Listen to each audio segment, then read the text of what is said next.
지난 주일은 예수님이 부활하신 날을 기념하는 부활절이었고, 그리고 이제 부활절 이후부터 성령 강림 주일 전까지 대략 49일 정도는 예수님의 부활의 의미를 더 깊이 묵상하는 부활의 절기라고 할 수가 있습니다.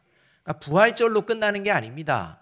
예수 그리스도의 부활을 대략 성령 강림 주일까지 계속 깊이 묵상하는 이런 기간이라는 사실을 우리가 기억해야 합니다. 그래서 이 부활의 절기 동안 예수님의 부활을 의심 없이 믿는 그리스도인들에게 하나님이 베풀어 주시는 하나님의 축복이 무엇인지 하나님의 말씀을 통해 듣고, 또 하나님이 주시는 그러한 풍성한 축복을 삶의 자리에서 누리고 경험함으로 말미암아 저와 여러분 안에 부활의 신앙과 능력이 있음을 스스로 확신하시는 그러한 귀한 기간이 되어지기를 주님의 이름으로 축원합니다. 오늘 이 시간 예수님의 부활을 의심 없이 믿으며 예배의 자리에 모인 하나님의 자녀들을 향해 예수님이 이렇게 말씀하고 계십니다. 12절 상반절의 말씀입니다. 같이 한번 읽어보겠습니다. 시작. 예수께서 이르시되 와서 조반을 먹으라 하시니. 여러분이 지금까지 살면서 먹어본 밥 중에 가장 맛있었던 밥은 어떤 밥이었습니까?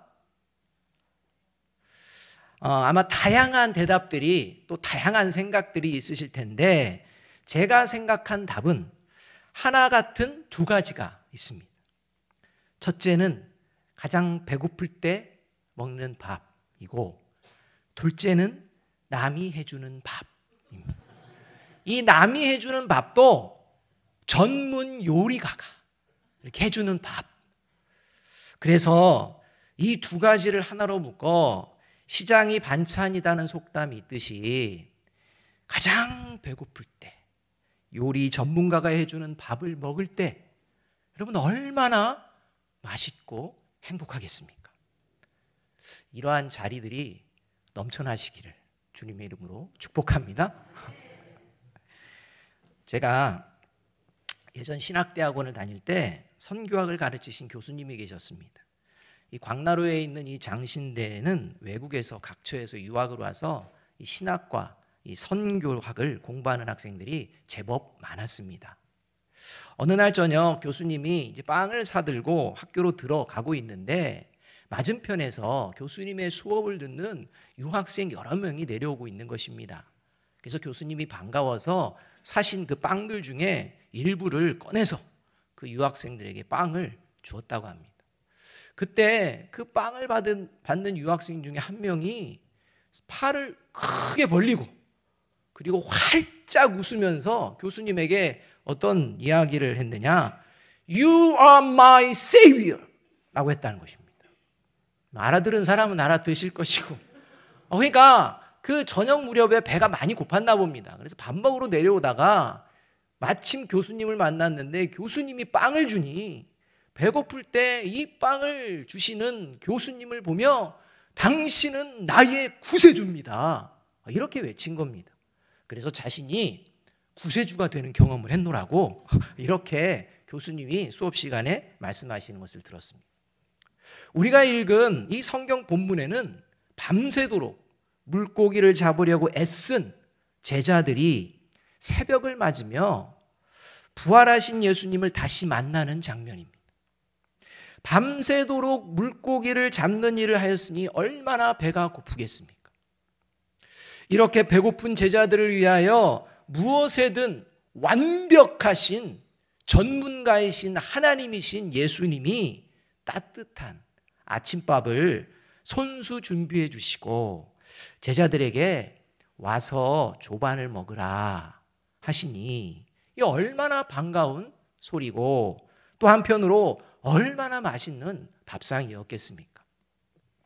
그런데 여러분, 예수님께서 제자들에게 와서 조반을 먹으라 하는 이 말씀이 단순히 밥 먹어라 라는 말씀이 아니라, 당시 갈릴리 호수에 있었던 제자들은 물론이요, 예수님의 부활을 믿으며 지금 이 시대를 살아가는 그리스도인들에게 하나님의 풍성한 축복을 담아둔 말씀이라는 겁니다. 단순한 말씀이 아니라 이 말씀에 하나님의 풍성한 축복이 담겨져 있다는 것입니다. 자, 그렇다면 와서 조반을 먹으라는 예수님의 말씀에 어떤 의미가 담겨 있기에 부활을 믿는 그리스도인들에게 이 말씀이 하나님의 풍성한 축복의 말씀이라고 할 수 있는 것일까요? 첫 번째, 와서 조반을 먹으라 하는 예수님의 말씀이 하나님의 풍성한 축복의 말씀인 이유가 뭐냐? 그것은 삶의 자리에서 나를 끊임없이 괴롭히는 죄책감에서 완전하게 벗어나게 해주시겠다는 말씀이기 때문입니다. 혹시 이 자리에 알게 모르게 여러 가지로 죄책감을 가지고 계신 분들, 오늘 와서 조반 먹으라는 이 예수님의 말씀이 살아 역사하여서 죄책감에서 벗어나시는 복을 누리시기를 주님의 이름으로 축복합니다. 오늘 본문 14절 말씀에 의하면 부활하신 예수님이 제자들을 세 번째 찾아오셨다 이렇게 말씀합니다. 예수님께서 왜 세 번째나 제자들을 찾아오셨는가? 우리는 앞선 사건들을 보면 유추할 수가 있습니다. 그게 뭐냐면 첫 번째와 두 번째 제자들에게 만날 때마다 예수님께서 동일하게 제자들을 향해 선포하신 게 있습니다. 그게 뭐냐? 평강이 있으라 이렇게 얘기합니다. 여러분, 첫 번째 오셨을 때도 평강이 있으라, 두 번째도 평강이 있으라 이렇게 말씀하십니다. 그런데 사실 제자들의 마음은 평강이 없다는 것입니다. 이 제자들의 마음 가운데에는 부활하신 예수님을 바라보며 그 안에 기억되어지고 있는 자신들의 마음을 괴롭히고 있는 이 죄책감이 여전히 남아 있었다는 것입니다.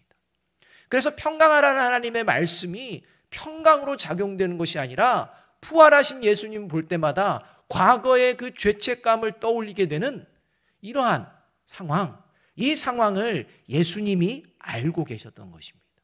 그래서 예수님께서는 베드로와 제자들의 마음 깊은 곳에 남아있는 이 죄책감에서 자유하고 진정한 평안을 누리게 하시기 위해서 세 번째로 이제 제자들을 찾아오셔서 구절과 같은 행동을 하고 계시는 것입니다.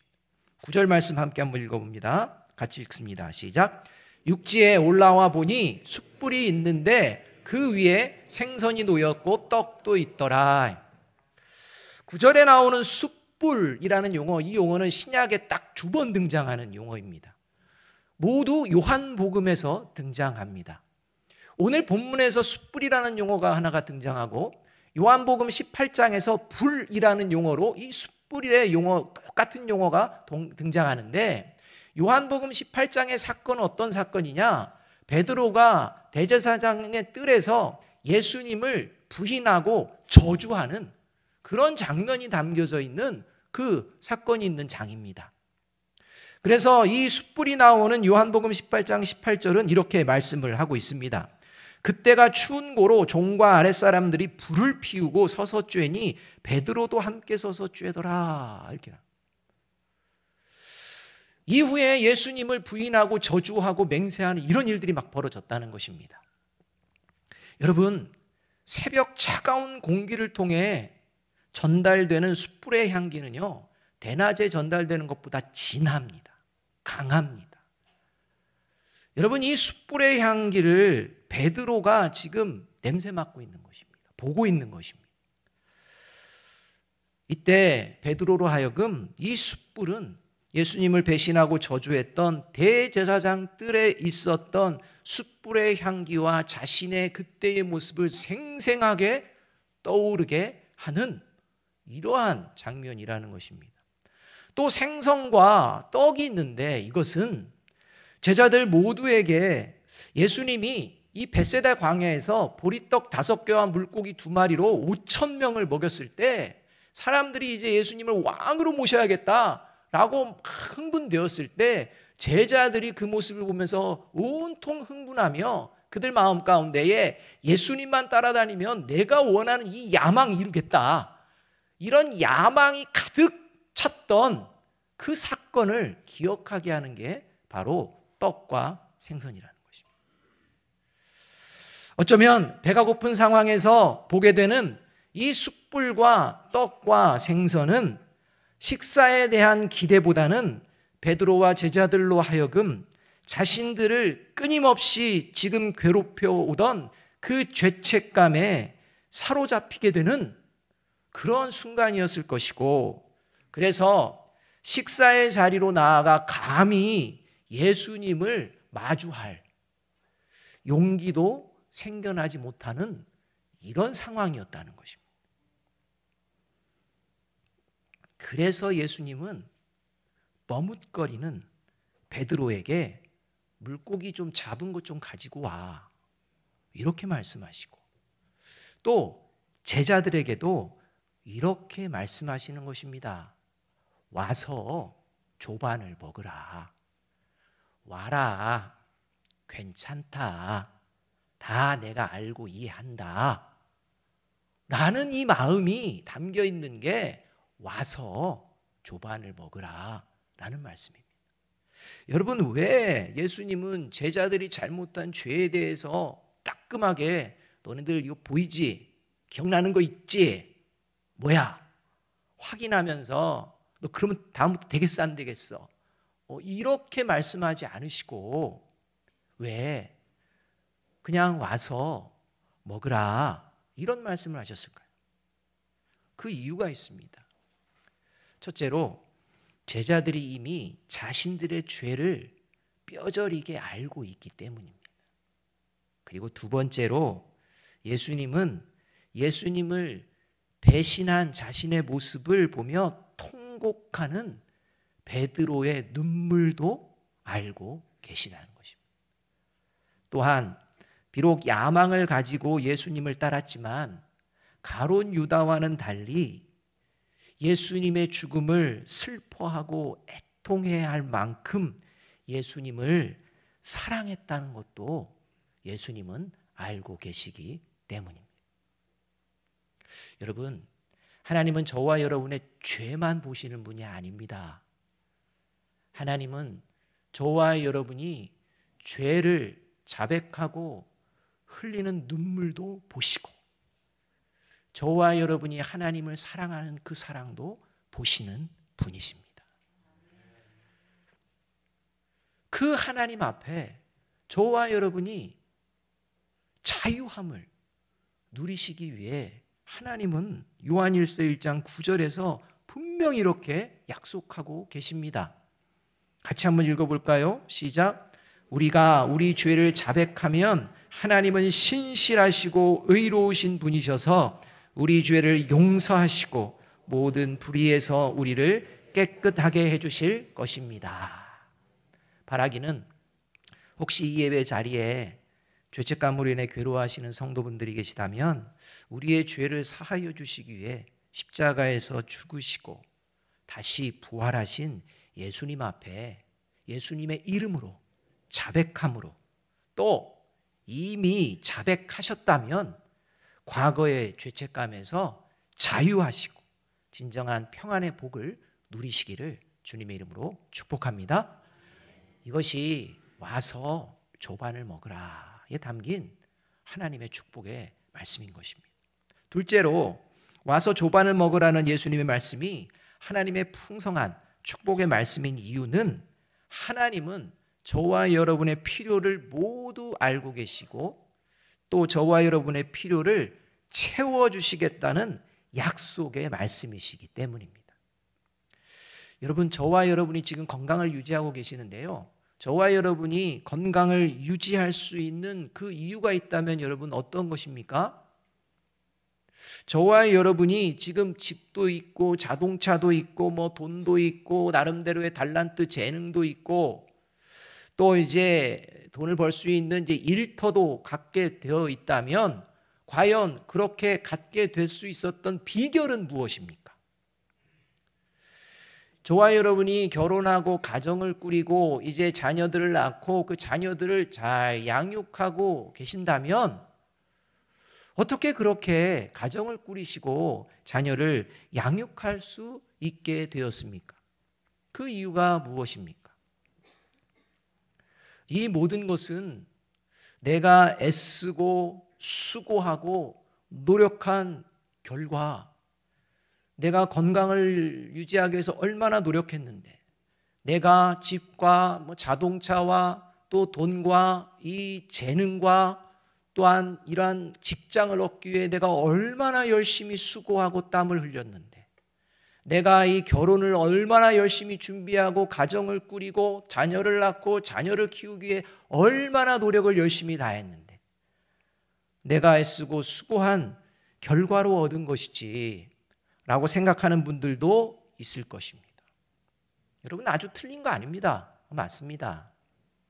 그러나 예수 그리스도의 부활을 믿는 그리스도인은 자신이 수고하고 애써서 원하는 것을 얻고 필요를 채울지라도 그 모든 것을 얻게 하시고 채워주시는 분은 하나님이심을 늘 고백하며 살아내는 존재입니다.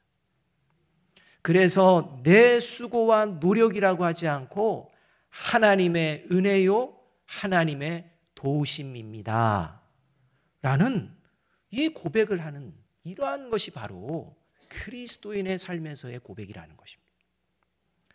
먼저 5절에서 6절의 말씀을 함께 한번 읽어보겠습니다. 같이 읽습니다. 시작. 예수께서 이르시되 얘들아 너희에게 고기가 있느냐? 대답하되 없나이다. 이르시되 그물을 배 오른편에 던지라. 그리하면 잡으리라 하시니 이에 던졌더니 물고기가 많아 그물을 들 수 없더라. 베테랑 어부인 베드로와 6명의 제자들이 밤새도록 물고기를 잡고자 했는데요, 한 마리도 잡지 못했습니다. 그런데 그때 이제 좀 마무리를 해야 될 그 시점에 예수님께서 배 오른편에 그물을 던져라 라고 말씀하시자 제자들이 그 말씀대로 했더니 많은 물고기를 잡게 되었다, 이 말씀입니다. 여러분, 이 말씀에서 직접 수고해서 물고기를 잡은 사람은 누굽니까? 제자들입니다. 여러분, 물고기를 직접 수고해서 땀을 흘려서 잡은 사람은요, 제자들입니다. 예수님은 그저 말씀만 하셨습니다. 얘들아 고기 잡았니? 안 잡았다고 하니까 그래, 그러면 오른편으로 그물 던져봐. 그러면 잡을 거야. 끝. 실제 힘쓰고 수고한 건 제자들이라는 것입니다. 그런데 분명한 것은 예수님 때문에 제자들이 물고기를 잡을 수 있었다는 것입니다. 예수님의 말씀이 없었다면, 예수님의 말씀을 순종하지 않고 무시했다면 밤새도록 수고한 제자들의 수고의 결과는 헛수고로 그냥 끝났을 것입니다. 또한 예수님은 10절과 11절에 이런 말씀을 하십니다. 예수께서 이르시되 지금 잡은 생선을 좀 가져오라 하시니 시몬 베드로가 올라가서 그물을 육지에 끌어올리니 가득히 찬 큰 물고기가 153마리라. 이같이 많으나 그물이 찢어지지 아니하였더라. 이렇게 10절에 의하면 예수님이 머뭇거리고 있는 베드로를 향해서 그러지 말고 네가 지금 잡은 그 물고기를 조금 가지고 와봐, 이렇게 베드로에게 말씀하십니다. 이렇게 말씀하시는 이유는 예수님이 지금 준비한 떡과 생선이 7명이 먹기는 좀 8명, 나까지 8명 먹기는 좀 부족한데, 그러니 좀 생선을 더 가져와야겠네, 그래서 말씀하시는 게 아닙니다. 여러분, 예수님은요 물고기 2마리와 떡 5개로 몇 명을 먹였다? 5,000명 먹이신 분입니다. 그러니까 지금 예수님이 숯불 위에 올려놓은 생선, 떡 충분합니다. 그런데 지금 잡은 거, 너희들이 수고한 거 그 중에서 조금 가져와봐, 이렇게 말합니다. 여러분, 이런 예수님의 모습은 베드로로 하여금 지금 잡은 생선을 어떻게 잡게 되었는지 깨닫게 하시기 위함입니다. 베드로의 삶을 실제 채우시고 인도하시는 분이 누구신지를 가르쳐 주시기 위함입니다.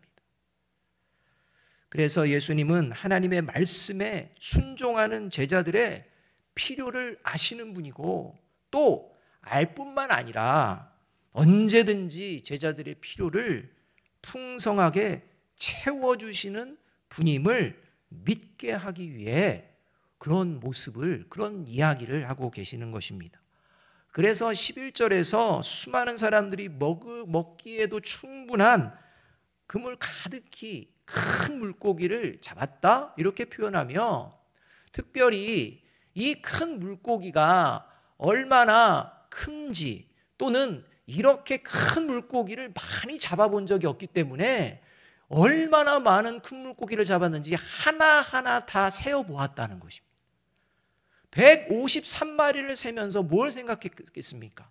밤새도록 우리는 잡지 못했지만 예수님의 말씀에 우리가 순종할 때 이렇게 지금까지 경험해 보지 못한 큰 물고기 153마리를 잡게 되었구나 라는 것을 생생하게 경험하는 장면이라는 겁니다. 물론 이 150이라는 3이라는 숫자에 또 다른 영적인 의미들이 있다고 이제 이야기는 합니다. 그렇지만 분명히 이러한 일들을 놀라면서 세어보는 이러한 제자들의 모습을 통해 오늘 이 시대를 살아가는 저와 여러분에게 분명하게 하나님께서 말씀해 주십니다. 하나님의 자녀의 필요를 하나님은 아시고 언제든지 하나님께서 채워주시는 분이신 줄로 믿습니다. 이 믿음이 저와 여러분에게 있어야 합니다. 그런데 여러분, 여기서 우리가 한 가지 주의해야 될 게 있습니다. 그러면 하나님은 하나님의 자녀들이 원하는 것 뭐든지 채워주시느냐? 그건 아니라는 겁니다. 여러분, 저와 여러분이 원하는 것을 그냥 무작정 채워주시는 하나님이 아니십니다. 혹시 살아가다가 갑자기 급하게 돈이 필요하셨던 적이 있습니까? 또는 뭔가 큰 돈이 필요한 그런 때가 혹시 있었던 분 계십니까? 그러면 그 돈을 얻기 위해서 어떻게 합니까? 사람을 찾기도 하지만 이제 좀 크게 되면 대출을 받으러 은행에 가지 않습니까? 그러면 은행에 가면 나 돈이 필요하니까 이만큼 대출 좀 해주세요. 그러면 그냥 그래요 하고 그냥 줍니까? 아니지 않습니까? 이거 있나요? 이거 있나요? 이거 준비했나요? 준비할 게 엄청나게 많습니다. 지난주에도 저희 교회에 거래하는 은행과 뭔가 우리가 원활한 거래를 위해서 해야 되는데 이게 좀 잘못되어지는 일이 있어서 그것을 이제 해결하고 원활한 거래를 하기 위해서 이제 뭔가 해야 되는 일이 있었습니다. 그때요, 이것 준비해서 오세요 이렇게 하는 것입니다. 그냥 왔다고 되는 게 아닙니다. 여러분, 이런 것처럼 마찬가지입니다. 우리 그리스도인들이 하나님의 은혜를 받고 누릴 때 그냥 주시겠지, 이것은요 잘못된 생각입니다. 하나님의 말씀에 순종했기 때문에 지금 제자들이 이런 큰 필요의 채움을 느끼고 복을 받았듯이, 마찬가지로 예수님은 하나님의 자녀들이 하나님의 풍성한 복을 누리기 위해서 좀 기억할 게 있다, 이걸 기억하면서 우리가 살았으면 좋겠다라고 예수님께서 마태복음 6장 31절에서 33절에 가르쳐주고 계신다는 것입니다. 너무나 잘 아는 말씀입니다. 다시 이 말씀을 마음에 새기시는 저와 여러분이 되었으면 좋겠습니다. 같이 한번 읽어봅니다. 시작. 그러므로 염려하여 이르기를 무엇을 먹을까, 무엇을 마실까, 무엇을 입을까 하지 말라. 이는 다 이방인들이 구하는 것이라. 너희 하늘 아버지께서 이 모든 것이 너희에게 있어야 할 줄을 아시느니라. 그런즉 너희는 먼저 그의 나라와 그의 의를 구하라. 그리하면 이 모든 것을 너희에게 더하시리라. 바라기는 먼저 하나님의 나라와 의를 기억하며 말씀을 생각하며 그 나라를 보여내기에 힘쓰며 부활하신 예수님을 믿고 따르는 삶을 살아가는 동안 때를 따라 도우시고 필요를 따라 채워주시는 하나님의 풍성한 은혜를 경험하는 저와 여러분의 삶이 되시기를 주님의 이름으로 축복합니다. 여러분, 이게 와서 조반을 먹으라에 담겨있는 의미라는 것입니다. 세 번째로 와서 조반을 먹으라는 예수님의 말씀이 하나님의 풍성한 축복의 말씀인 이유는 이 말씀에 하나님께서 저와 여러분과 영원히 함께 하시겠다는 약속이 담겨져 있는 말씀이기 때문입니다. 13절의 말씀을 함께 한번 읽어봅니다. 시작. 예수께서 가셔서 떡을 가져다가 그들에게 주시고 생선도 그와 같이 하시니라. 여러분, 제자들은 손이 없습니까? 발이 없습니까? 밥상을 차려준 것만 해도 감지덕지 아닙니까? 그럼 예수님께서요 제자들에게 가가지고 야 저기 밥상 창긴 거 봤지? 가서 먹어. 이러면 됩니다. 알아서 먹으면 됩니다. 그런데 예수님이 제자들에게 와서 조반을 먹으라 말씀하시고 직접 제자들에게 가셔서 이 떡과 생선을 먹이신다는 것입니다. 나눠주신다는 것입니다.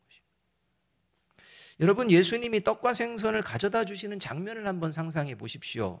예수님이 떡과 생선을 가지시고 먼저 제일 가까이 있는 사람에게 전부 이렇게 주면서 자 옆으로 전달 이렇게 했을까요? 그게 아니라는 겁니다. 마지못해 뭐 이렇게 아닙니다. 한 사람 한 사람 떡과 생선을 나눠주셨다는 것입니다. 여러분, 그렇게 예수님께서 한 사람 한 사람 떡과 생선을 나눠주실 때 얘따 받아라 이렇게 하셨을까요? 아니면 과거 일을 생각하면서 숯불을 보고 이런 것들 생각하면서 앞으로 나에게 잘못하면 용서 없다 이런 마음으로 눈에 힘을 빡 주고 도끼 눈을 뜨면서 받아 먹어 이랬을까요? 어땠을까요? 예수님의 눈빛은? 여러분이 믿는 대로 될지어다. 사랑의 눈빛인 줄로 믿습니다. 힘내라는 격려의 눈빛인 줄로 믿습니다. 여러분, 하나님은 예수님의 부활을 믿는 그리스도인 한 사람 한 사람을 언제나 사랑하심으로 바라보시고 영원히 함께 하십니다.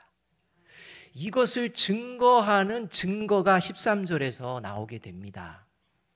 하나님이 영원히 사랑으로 함께 하겠다라는 증거가 나오는데 오늘 본문에 나오는 동사들은 대부분 이 대화와 관련된 동사 외에는요 다 과거형을 씁니다. 지금 요한복음이 사도 요한이 이제 AD 한 90년대쯤에 썼기 때문에 60년 전의 사건을 기록한 것입니다. 그렇기 때문에 이 동사들이 과거형입니다. 그런데 유독 13절에 나오는 이 동사 가져서 가져다가 주시고 이 동사는 전부 현재형입니다. 이것은 사도 요한이 요한복음을 기록할 당시 부활하신 예수님을 만난 한 60여 년 전의 사건을 과거형으로 이야기하지 않고 마치 60여 년이 지난 지금 삶의 현장에서 예수님을 만나고 있는 것처럼 아니 만나고 있다는 이 사실을 선포하는 그러한 기록이라는 것입니다. 특별히 사도 요한이 이 요한복음을 기록할 때는 고난 가운데 있었습니다. 그러니까 로마의 고난을 받고 있는 이런 상황입니다. 그럼에도 불구하고 60여 년 전 갈릴리 호숫가에서 지치고 힘든 사도 요한을 찾아오시고 제자들을 찾아오셔서 힘내라, 내가 너와 함께한다 라는 먹고 힘내서 함께하자라는 이 말씀이 지금 60여 년이 지난 그 삶의 자리에 역사하고 있습니다 라는 표현으로 기록하므로 이제 앞으로 오는 그리고 지금 이 시대에 그리스도인들, 예수 그리스도의 부활을 믿는 모든 그리스도인들에게 하나님은 오늘도 살아계시고 그 살아계신 하나님이 영원히 함께 하시는 분이라는 사실을 증거하는 말씀이라는 것입니다. 사도 요한이 요한복음을 기록한 후 약 1600여 년이 지나고 이 땅 가운데에는 인간의 이성이 가장 중요하다, 이성 중심으로 이제 모든 것들을 생각하려고 하는 계몽주의 시대가 열립니다. 그래서 이 18세기 계몽주의 시대의 대표적인 철학자인 볼테르가 성경은 거짓이고 가짜다라고 하며 이런 장담을 했습니다. 앞으로 50년 후에는 이런 책을 읽는 사람은 없을 것이다. 이렇게까지 장담했습니다. 그러나 역사는 증거합니다. 볼테르는 죽었고 하나님의 말씀은 여전히 세상에 증거되고 있으며 그 말씀은 살아서 예수님의 부활을 믿는 그리스도인의 삶을 지금도 앞으로도 영원한 생명의 길로 이끌어가고 계십니다. 여러분, 이것이 가능한 이유가 무엇입니까? 바로 그 사도 요한이 60년 전에 경험한 그 하나님이 60년 후에도 그 삶의 자리에서 경험되었던 것처럼 바로 오늘 그리고 영원히 하나님은 살아서 그리스도인과 교회 공동체에 함께 하시기 때문입니다. 이걸 저와 여러분이 역사적으로 보고 있다는 것입니다. 그래서 부활하신 예수님은 2000년 전이나 오늘도 예수님의 부활을 믿는 그리스도인과 교회 공동체를 향해 이렇게 약속해 주십니다. 마태복음 28장 20절 하반절 말씀 함께 한번 읽어봅니다. 시작. 볼지어다 내가 세상 끝날까지 너희와 항상 함께 있으리라 하시니라. 사랑하는 여러분, 오늘 본문 2절을 보면 이 갈릴리 호숫가에서 예수님을 만나고 예수님과 함께 조반을 먹은 7명의 제자들의 이름이 나옵니다. 그런데 그 중에 5명은요 우리가 압니다. 이름을 압니다. 세베대의 아들, 이름이 안 나왔지만 우리는 다 압니다. 세베대의 아들 야고보와 요한, 이거는 다 압니다. 그런데 문제는 맨 마지막 나머지 2명의 제자의 이름은 나오지 않는다는 것입니다. 그냥 2명의 제자가 있었다 이렇게 말하는 것입니다. 여러분, 왜 사도 요한이 이렇게 2명의 제자의 이름을 나머지는 다 기록하면서 이 제자들은 기록하지 않고 있을까요? 그것은 바로 이 2명은 알 수 없도록 한 것은 이 2명은 예수님의 부활을 믿고 구원받은 이 땅의 모든 그리스도인들을 의미하기 때문입니다. 그래서 2명입니다. 확실한 증거라는 것. 그리고 와서 조반을 먹으라 하는 예수님의 말씀은 단순히 그때 그냥 밥 먹어라 이런 말씀이 아니라 앞으로 모든 그리스도인이 이제는 마주하게 될 영원한 하나님의 나라의 잔치에 예수님이 그 식탁으로 초대하는 말씀이라는 것입니다. 그 말씀에 무명의 2명의 제자가 함께 합니다. 바라기는 와서 조반을 먹으라는 예수님의 영원한 초청의 자리에 참석하게 될 알 수 없는 2명의 제자 이름에 저와 여러분의 이름이 포함되어 있기를 주님의 이름으로 축복합니다. 이것이 와서 먹으라에 담겨 있는 주님의 축복의 말씀인 겁니다. 이제 마지막으로 마태복음 7장 7절 8절의 말씀 우리 함께 한번 읽어보겠습니다. 시작. 그러면 너희에게 주실 것이요 찾으라 그리하면 찾아낼 것이요 문을 두드리라 그리하면 너희에게 열릴 것이니 구하는 이마다 받을 것이요 찾는 이는 찾아낼 것이요 두드리는 이에게는 열릴 것이니라. 여러분, 바라기는 오늘도 여러분 식사하실 거 아닙니까? 내일도 식사하실 거 아닙니까? 식사하실 때마다 와서 조반을 먹으라 라는 이 하나님의 말씀을 기억하며 그 식사의 자리를 영원한 하나님의 식탁의 자리로 이어내시는 저와 여러분이 되기를 주님의 이름으로 축복합니다. 기도하겠습니다.